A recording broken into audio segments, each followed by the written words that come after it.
Hey guys, I've got here with me today a Galaxy BOOK4 Edge from Samsung.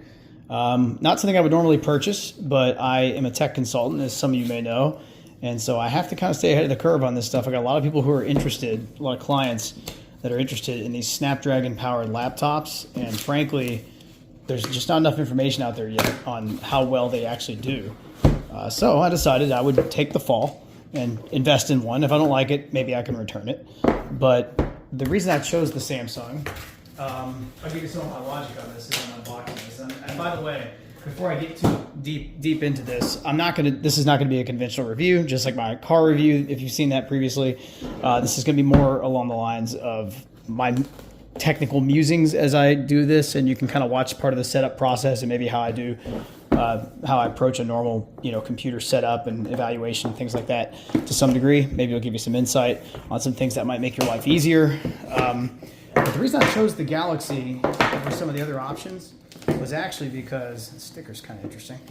A little bit wonky there.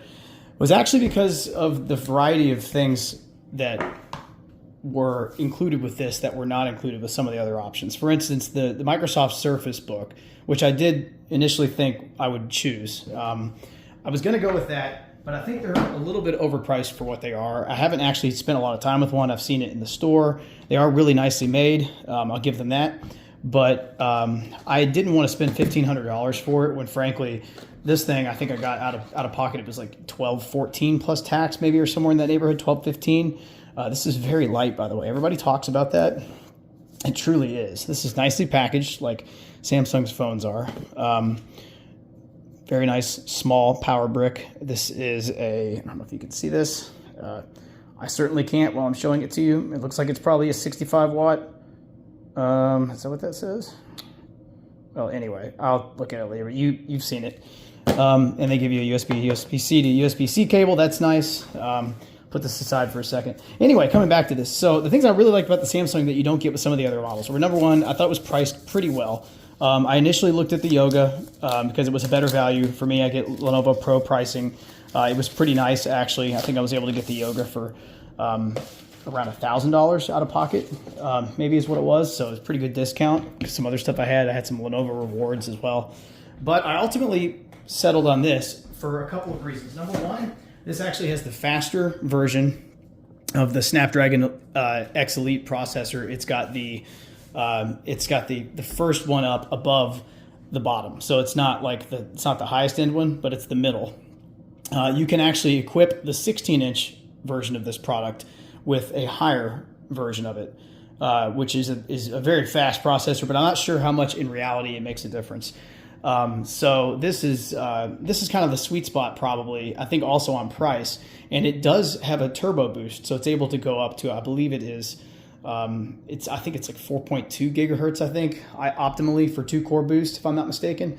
My numbers could be wrong on this, but it's certainly higher than the 3.4 that the low-end X Elite is locked at, and that may not make much of a difference in practice, but that's the one that the Yoga X1 or the Yoga Slim 7X is equipped with, as well as supposedly some of the other very popular models, such as the ThinkPad T14S. I believe the Latitude 7455 is also going to launch with that.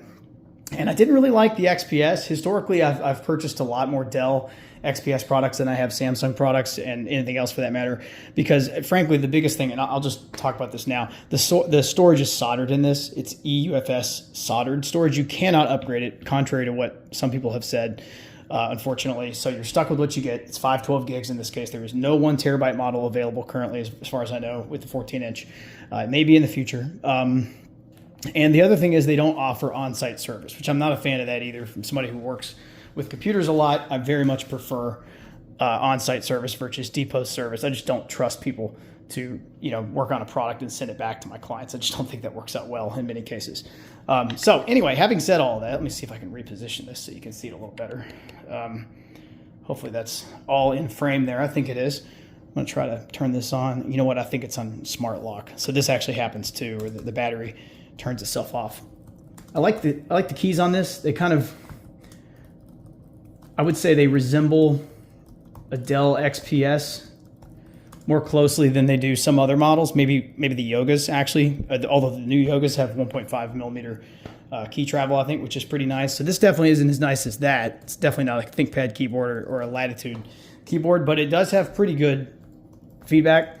It's not too loud, maybe a little clicky. If you're working in an office, that could be slightly irritating. Let me get this plugged in and I'll be right back. Okay, now this is actually my Dell USB-C charger, if you're curious why it doesn't match. But the way this, oh, look at that. I believe mine's got a bad screen.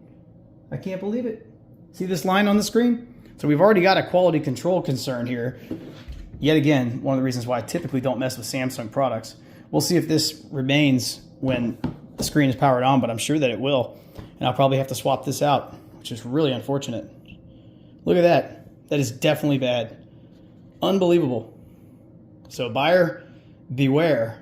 The quality control may not be what it needs to be on these units. Look at that. That is really, really unfortunate. Really unfortunate.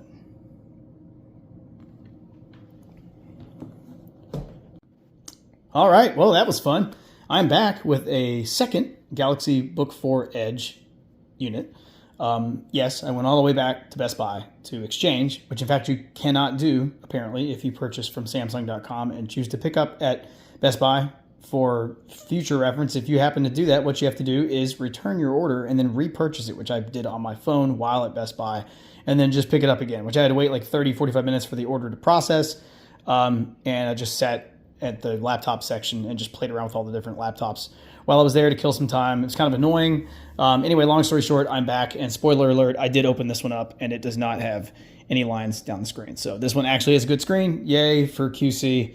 Let's continue and see what we can do. I'm going to try to set this up like I normally do new computers. By the way, if you don't want to use a Microsoft account, which I do not, and I'm not going to in this video, you can go to a command prompt by hitting Shift F10 and then type OOBE / bypass NRO, and it will bypass network required out of box setup. And basically what that does is reboots the machine, allows you to choose I don't have internet like you used to be able to with the old Windows 10 setups, and then you can set up a local user account for Microsoft. You don't have to mess around with all the Microsoft stuff. And there are plenty of strings attached to the Microsoft setups that don't apply. One of the reasons I got this thing, and you can probably see reflections on the screen, but the reflections are considerably more muted on this than they are on most of the other models that have touchscreens, which is to say pretty much all of these, with the exception of, I think, the EliteBook, certain models, the Latitude, I think all models, and I think that's it. I'm not sure, but I believe maybe the VivoBook. But anyway, not all of them have touchscreens, but most of them do, and most touchscreens are very glossy. I'm not a huge fan of that. Well, the Samsung actually has an anti-glare coating on it, sort of akin to what they did with their Samsung Galaxy S24 Ultra phones, which was a big selling point. I think all the S24s actually had it, but makes it a lot easier to look at outdoors and in bright environments. And I think that's a really nice kind of compromise between having a glossy screen, which has deeper color and contrast and just a nicer look overall indoors, but then outdoors is difficult to use because of the obstructive reflections. So the reflections on this don't seem to be nearly as obstructive. That's what I'm getting at. So now let's see if it allows me to continue without choosing internet. It should.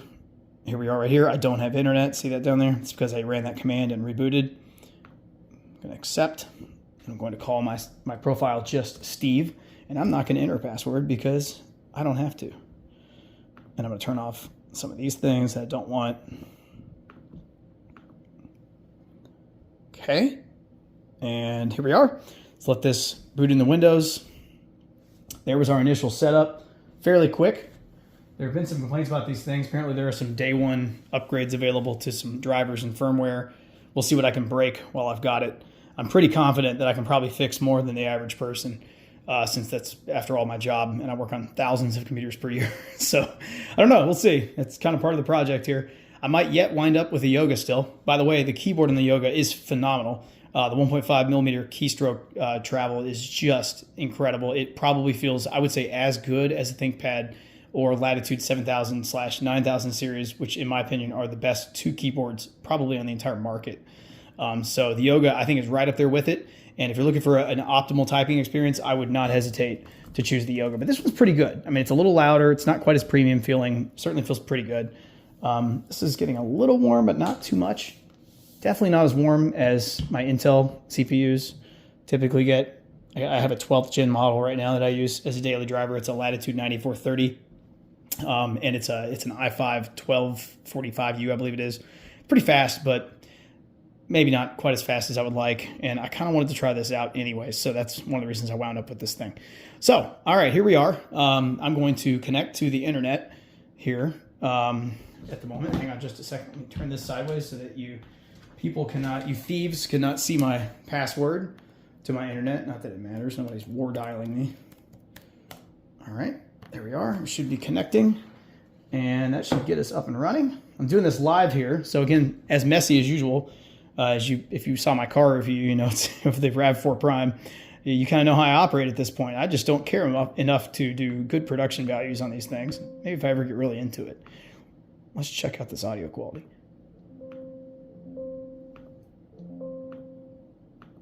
Not bad. You can definitely tell they're down-firing speakers. So, you know, they could be better. I'll do some more testing on that stuff later.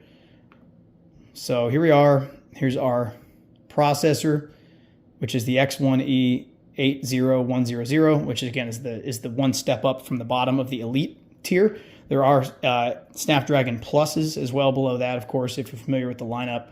The Pluses are kind of like the budget grade, and the Elites are the more expensive, even though they're still cheap for manufacturers compared to Intel's options. There's our RAM. You really can't pay attention to the in-use figure, by the way. If you're one of the people that looks at this and gets alarmed because you see how much is already in use, it's not really accurate. It's just reserved memory, and Windows is very aggressive about compressing and caching memory so that for optimal functionality, it just kind of handles the whole thing itself. I got a smudge over here, it's driving me crazy. It is a touchscreen. I think I mentioned earlier, most of these are. Right now, our clock rate is 2.3, or it's hovering around the 2 gigahertz range. Let's see what our power mode is set to, if I can type properly. It is unbalanced, so out of the box, this is unbalanced. And it looks like it will take roughly 52 minutes to charge this with a 60-watt USB-C Dell power adapter. So I do really like the look at the screen. I think the screen is absolutely gorgeous. I would say maybe the nicest screen I have seen on a laptop in a long time. And I've seen some of the ones in the stores as well. Like the Yoga has a very nice screen as well. It's difficult to say which one of those is better. One thing I like about this one, I don't think it matters that it's 120 hertz versus the Yoga's 90. I think no people are going to care about that probably. I mean, you shouldn't be gaming on this thing anyway, frankly. But one of the things I like about it is it's a variable refresh rate screen. If I'm not mistaken, I believe it runs between 48 hertz and 120 hertz. So you actually kind of get the benefits of all of it. It's sort of like what they do in their AMOLED phones, which is really nice. So internet looks fast. Wonder how much it takes to browse on this thing in terms of CPU consumption and heat and sort of that kind of stuff. We got plenty of updates to do. I almost should do those and probably come back to a lot of this, but I'll give you some initial impressions first. You know, again, this thing is super light. I do think it feels pretty well built. It does have a little bit of a tinier plasticky kind of metal feel, which I would say is probably more common of like the Yogas. Actually, and the Yoga feels pretty premium in this respect. I actually, you know, when I felt the Yoga case, I was a little more convinced by that. Maybe part of it was the keyboard being nicer. Also, I think the build of the Microsoft Surface Book is probably a little nicer than this one. Maybe, again, that's because it feels a little better, but this one's got a little more flex to it. The keyboard of the Surface Book is probably also a notch above this, I think. And the touchpad, it's a capacitive touchpad. I'm going to tell you, I think I like this one better. I just don't think there's any replacement for mechanical touchpads. I don't know how people have the opinion that capacitive beats mechanical. I just don't think it does. I think there are zero circumstances in which it's better, but that's my personal opinion. I've been reviewing laptops for a long time, and it's just been one of those things that's kind of gotten on my nerves that it's become a very common thing.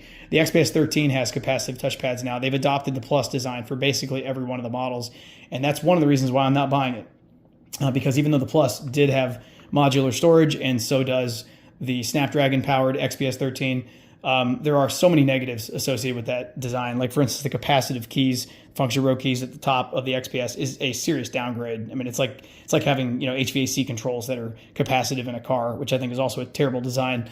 And again, the force touchpad or the virtual touchpad experience with the capacitive stuff is just not, the virtual feedback, I mean, it's just not as good as a mechanical click. It never will be. This feels pretty good. It's also pretty quiet. So I do like the design overall.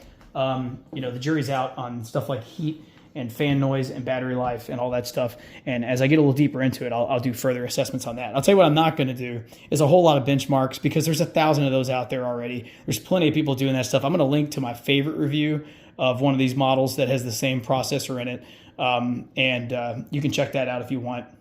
The guy's really good, and he seems like he knows his stuff. I actually never seen him before, so shout out to him. In the details down below, you'll find the link. But other than that, I'm going to do some setup here and some updates and kind of see how long it takes and how much this thing heats up in the process. That's something I'm really interested to find out. I will say it definitely seems snappier than my 12th gen Intel, which is not something I initially expected.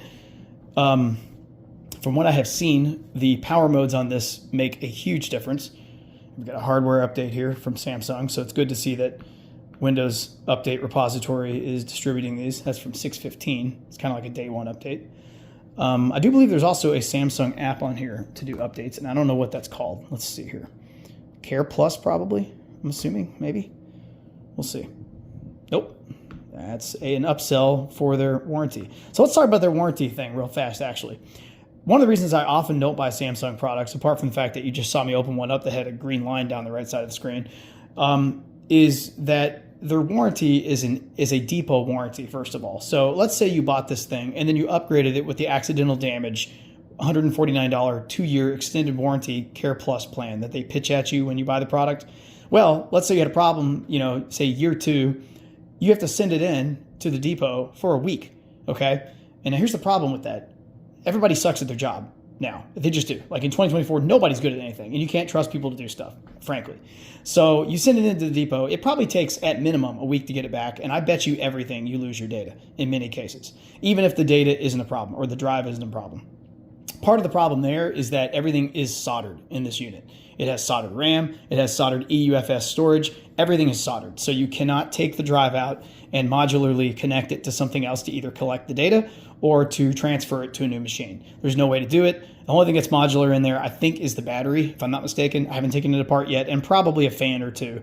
And that's pretty much it. So just know what you're getting into. If this is going to be a daily driver for you, I would not probably invest in this, because depot warranties are not great, and there's no way to get an on-site warranty with this thing, and it's not modular anyway. So not a great idea. Kind of similar stuff applies to most of these, but the ones that have modular storage, which includes the Surface Book and the XPS 13, the Surface Book I think is harder to get into. I've never taken one apart, actually, not one of the new ones, but anyway, let's hear it is right here, device care.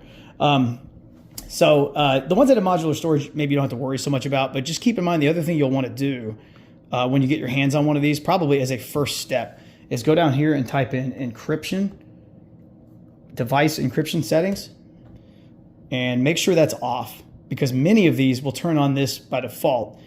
If you log in with a Microsoft account, typically that's what triggers that, I think.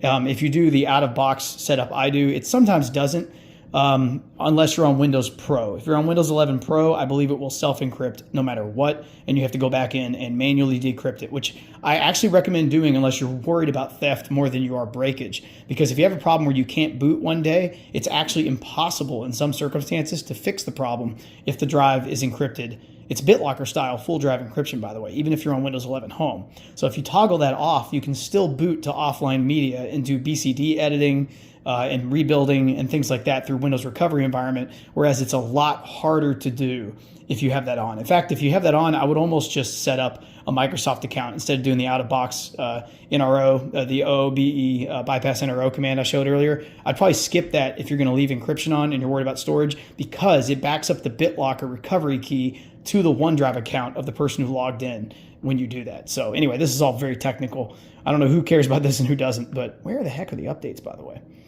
Anyway, I'll start looking at this stuff and kind of get a little deeper into it and come back with some more impressions here in a minute once I get through these initial steps. All right, well, I've done some initial setup on this, and I'll give you some more thoughts on it. First of all, much to my pleasant surprise, I ran a script that I always run. I do a lot of batch scripting. It's thousands of lines, and it went without a hitch on here. All I had to do was add a single line for processor architecture checks, because the variable on this is no longer AMD 64 when it's 64-bit. It is now ARM 64. So I had to do a processor check variable modification. But other than that, everything went without a hitch. So perfectly fine. So far, so good. A lot of people have said that certain apps don't work on this or just don't work as expected. If I run into some of that, I will certainly report back about it. But right now, I haven't had any issues. And Windows Update just issued what appears to be firmware level updates from Samsung. That's pretty cool. I think that's good that they're already issuing those through the Windows Update repository. I think I mentioned that. That instills a little bit of confidence, because it means that maybe they're going to iron out some of these day one issues, perhaps. I do want to say, the build quality on this maybe isn't quite as good as it is on some of the units and many of the phones from Samsung. As you can see here, I don't know if you can tell, but these seams aren't exactly perfect. So some of these are a little bit off. They're going to be even more off after I take it apart anyway. But see, look at that. Look how big they are on this side. Can you tell the difference?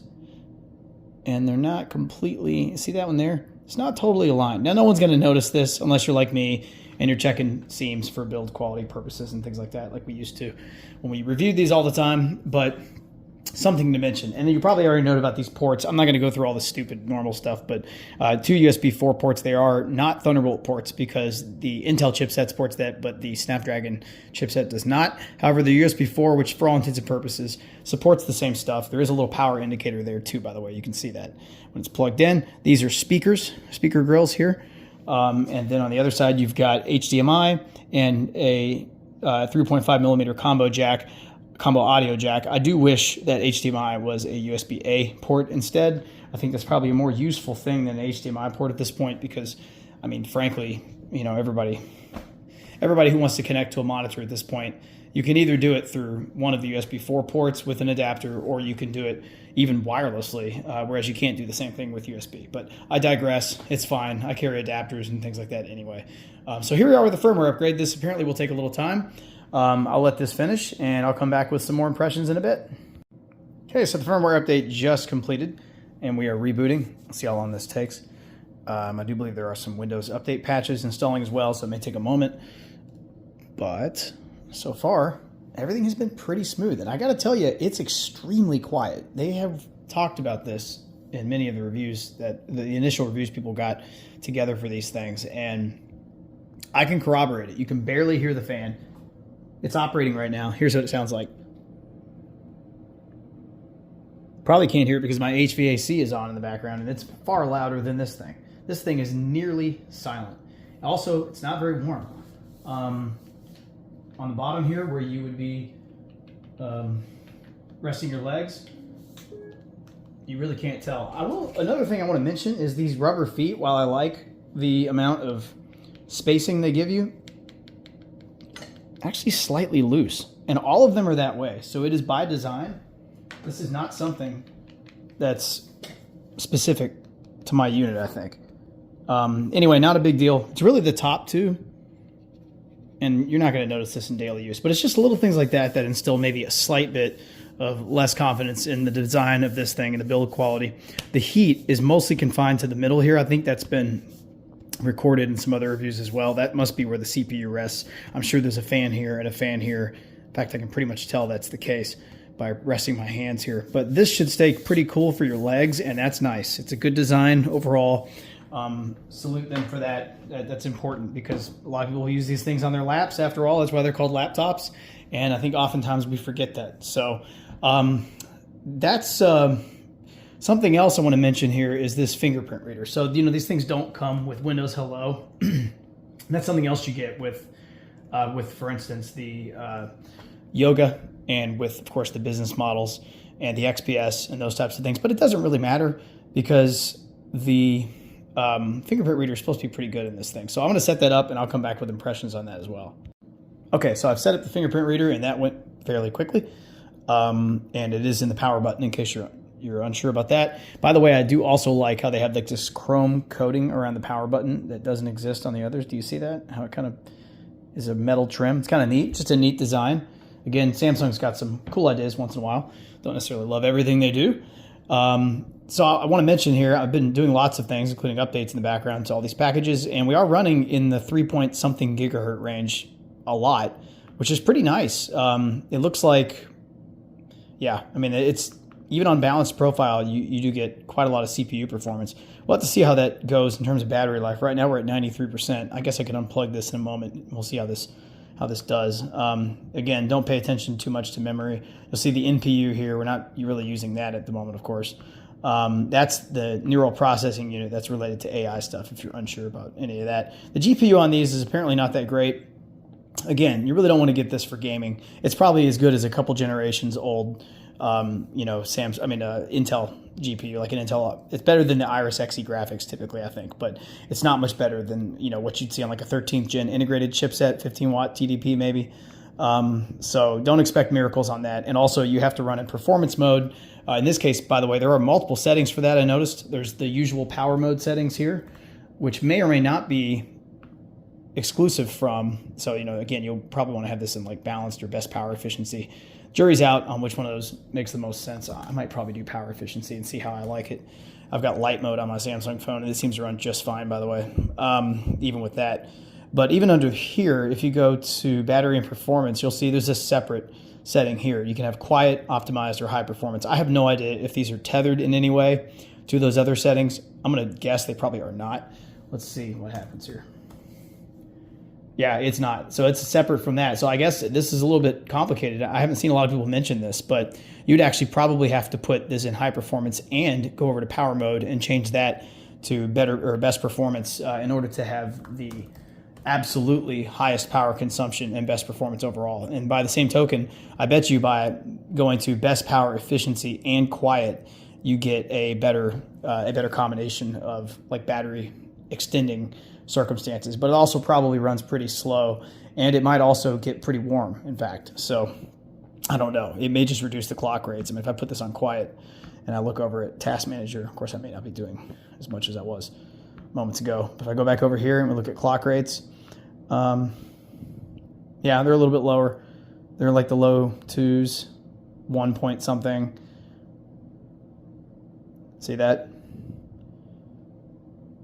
If I go back here and I put it on optimized again, see if it makes a difference.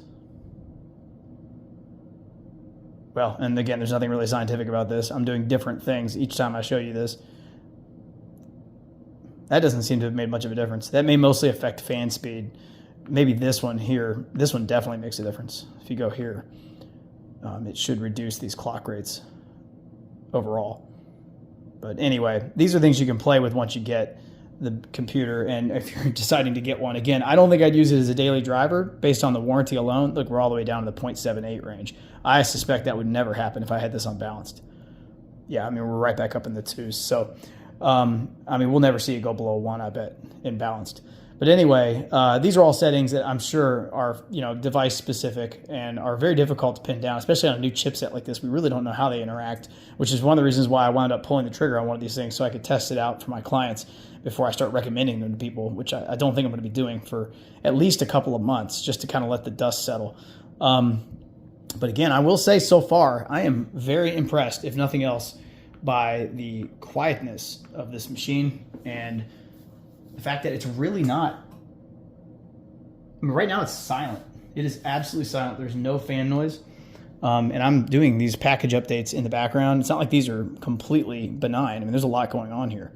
So, it's taking a little while, but then again, there's a lot of packages and it does take time. So it's not like it's not doing anything. You can see right here. Now here's our first episode of wonkiness. Look, I'm glad you got to see it. So I got into Task Manager here. Now Task Manager appears to be crashing. Let's see what happens. And these are the types of things I wanted to see.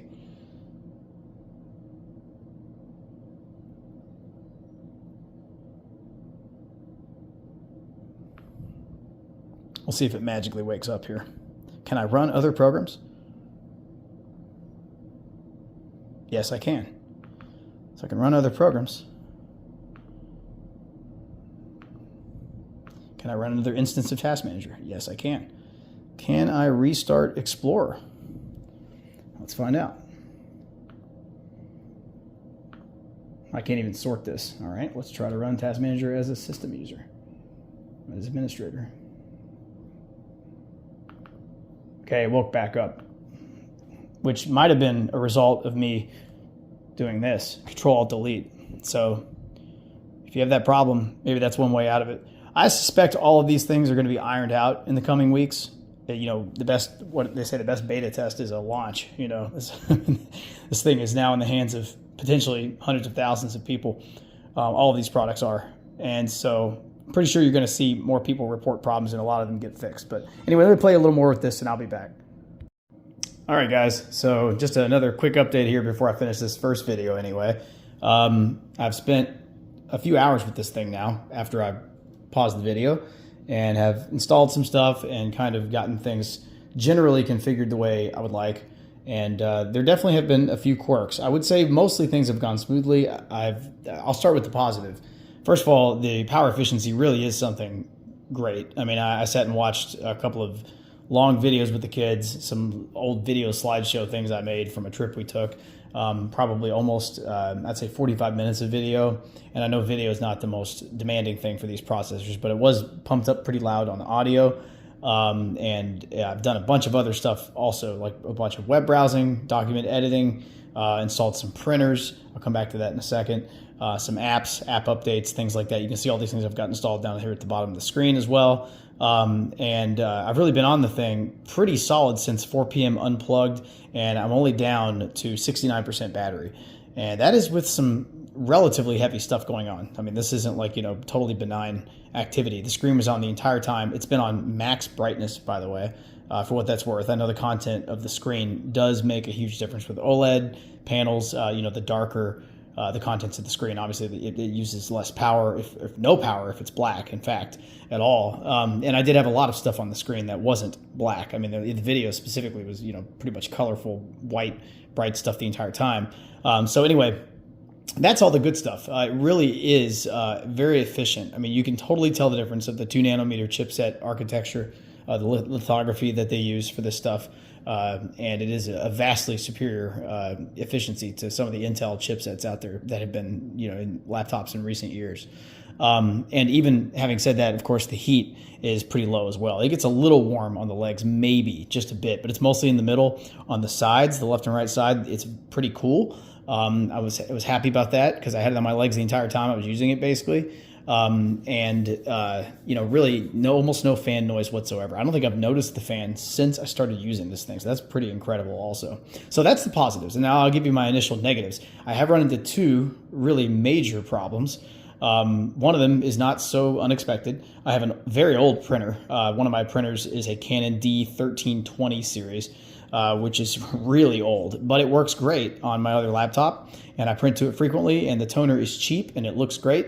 The quality of the prints do, and unfortunately, I cannot find a way to make it work on this computer. I've tried everything. I've tried the Microsoft IPP class drivers and the, you know, the PostScript stuff and everything, and nothing works. It hasn't worked at all. PCL6, nothing. I've tried to do manual installs with the IP address. It just hasn't worked. And again, I do this for a living.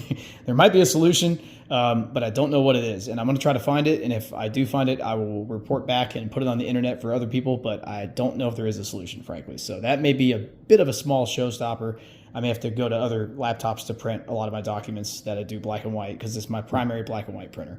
I have a color laser as well. That one works great because it's a newer printer. It's a Canon MF750C. It works just fine, installed without a hitch. The other problem, this is the weirdest one, is that the built-in Microsoft Photos app does not work at all. I can launch it, and it doesn't do anything.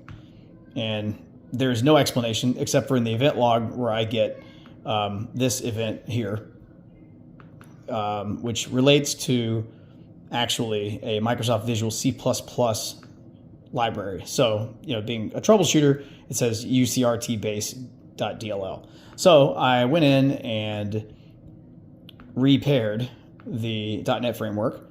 I did it from appwiz.cpl, which is the normal place you do that. So anyway, in here, you can go and you can repair it. I did that. All the redistributables, both of these, didn't make a difference, and rebooted, all that stuff. And then I also went into the Photos app and I completely reset it. So you can do that from here. If you go in here and you go to advanced options and you go down to, I repaired it first, didn't make a difference. Reset it next, didn't make a difference. Uninstalled it and reinstalled it, did not make a difference. Rebooted, didn't make a difference. The moral of the story is I can't use this to look at photos on the computer at all. It's not great. The Windows Media Player works, and I'm sure I could download a third-party photo app, but that one just doesn't work. So your guess is as good as mine. I don't know. If it starts working randomly or if I find a way to fix it, I'll report back about that. But that's kind of strange, and it's something certainly most end users are not going to be equipped to troubleshoot. So I did have trouble at first with TeamViewer, which is an app I use a lot, reporting there was no internet connection. I have no idea what fixed that, but it randomly just went away and now it's functional. So I don't know what that was all about, but that's pretty much all so far. I haven't done everything with this. But I mean, I've had Outlook in the background syncing, tons of email, all kinds of stuff, and I'm still at 68%. So I think the battery is going to be pretty great. I would say probably we're looking at somewhere between 9 and 11 hours for most people for general use, even with high brightness on this computer. And that's a pretty good achievement because on my old machine, again, well, my old one, which is a year old, my Latitude 9000 series 9430, that one does okay, but I want to say it's probably closer to 6 to 7 hours under the same terms, and that's maybe 30% less battery. So that's something. And also that's a much louder computer than this one, which is basically dead silent. And by the way, I do have the power setting on balanced still. I, for a very short period of time, had it on best power efficiency, but I think balanced just feels snappier. I do notice the difference. And it doesn't seem to make a huge difference with battery consumption.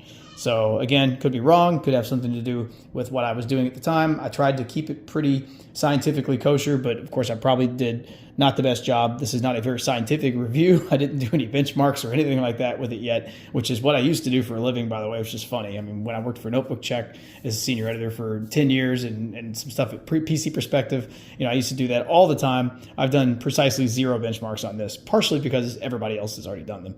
I'll do a few before it's over with, but for now, that's my initial impressions. Hopefully you found some stuff in this video that you didn't find someplace else. I do find this thing to be impressive in a lot of ways, and in other ways, a little bit befuddling. Mostly things that, I think are, it just feels unfinished. I think people have said that. It's probably true. Let's see, it's really great. I mean, the fingerprint reader works great. It's really snappy. It wakes up from sleep in a second. I mean, it's not much different from most Windows laptops, but the efficiency, I think, is the big thing. And it really is a victory in that department. The rest of it is, it's up in the air. I think it's going to get better in weeks to come.